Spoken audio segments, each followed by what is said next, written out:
So let's discuss the components of a vector. So in the previous video, we learned that vectors are quantities that have both magnitude and direction. And examples are displacement, velocity, acceleration, force, moment of a force, momentum, and so on.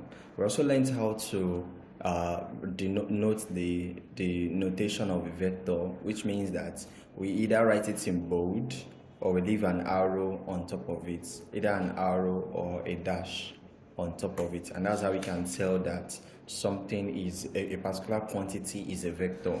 And then we also note that we have something called the magnitude of a vector, and the magnitude of a vector is simply the size of that vector. So in this video, we want to talk about the components of a vector. So let's start with assuming that we have only two components. Let's say we have a particular vector given like this. Let's call the vector a vector R. So let's say we have something like this. So this is a vector going in the two-dimensional shape, in the two dimension, okay? So let's say we complete it by having this, so that we can draw out our two-dimension very well. So starting from the origin, and then we have this as well. So this is representing the x-axis and this is representing the y-axis as well. Okay, so the magnitude of this vector now is the vector that goes from this. Once we can note something about this, so let's call this part your parts R, your vector R, right? Having x and y. Okay, and then let's denote this part by your part N. Okay, and of course from here to here your distance ON is an x and your distance RN is a y. Okay, so once we've written that, so what do we want to do in this particular case? What we want to do is to find the distance, what's it called, the distance OR, and OR is what our modulus of the is how we are breaking down the vectors. Okay, so first of all, we need to know that our R, which is a vector, our OR, which is a vector, is expressed in two dimensions, in two components here, your x components and your y components as well. So we could say that your vector R is given as x is a vector or in x. So your x and your y component. So we have the unit directions for them. So the unit direction for them is represented in your I and J as well. Okay, so your X corresponds to I and your J corresponds to your Y. So your vector R is written as xi plus your y in direction of J. Okay, so what does this mean? It means that your vector R is x units in the direction I and it is y units in the direction J.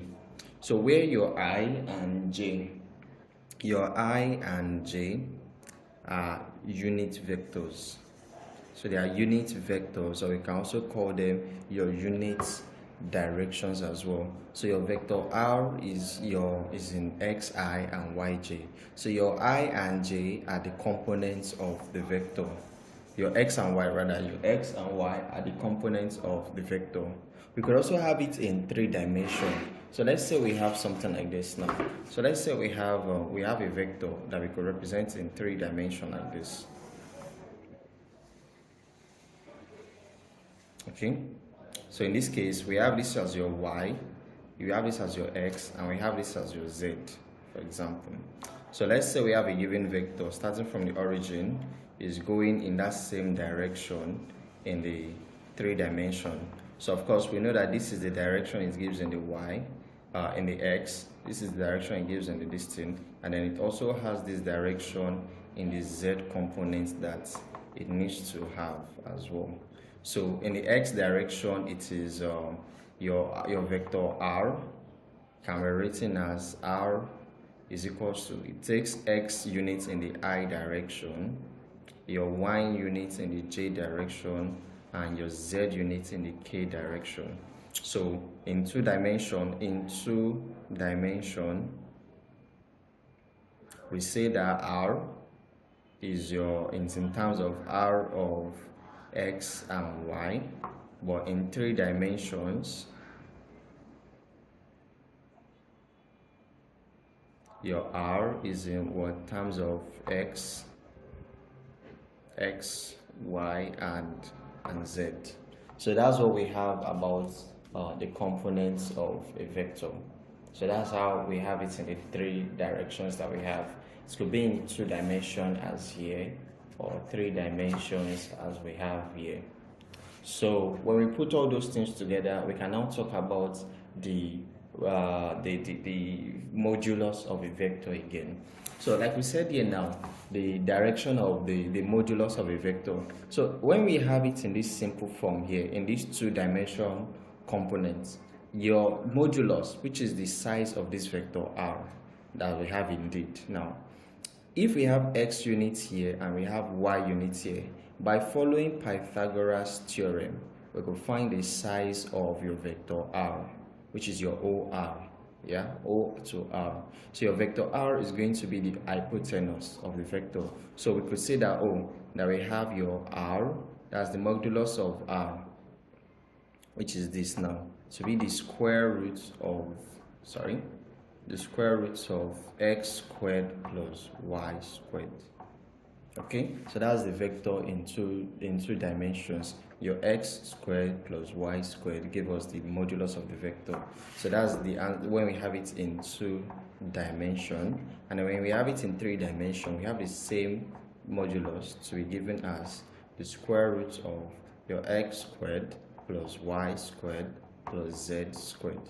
So that's what we have it in 3 dimensions as well.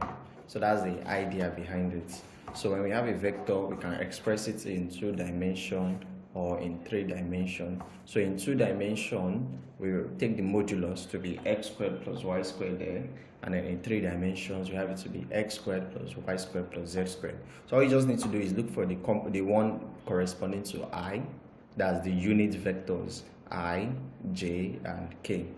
So let's take an example in the next video to illustrate what we are talking about.